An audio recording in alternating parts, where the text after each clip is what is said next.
ہوگا۔ لقمان نے یہ بھی کہا کہ بیٹا اگر کوئی عمل چاہے رائی کے دانے کے برابر بھی چھوٹا ہو اور ہو بھی کسی پتھر کے اندر یا آسمانوں میں مخفی ہو یا زمین میں، اللہ اس کو قیامت کے دن لا موجود کرے گا۔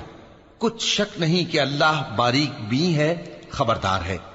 بیٹا نماز کی پابندی رکھنا اور لوگوں کو اچھے کاموں کے کرنے کا مشورہ دیتے رہنا، بری باتوں سے منع کرتے رہنا، اور جو مصیبت تجھ پر واقع ہو اس پر صبر کرنا، بے شک یہ بڑی ہمت کے کام ہیں۔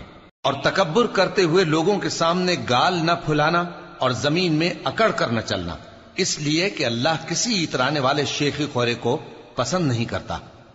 اور اپنی چال میں اعتدال کیے رہنا اور بولتے وقت ذرا آواز نیچی رکھنا، کیونکہ بہت اونچی آواز گدھوں کی سی ہے، اور کچھ شک نہیں کہ سب سے بری آواز گدھوں کی ہوتی ہے۔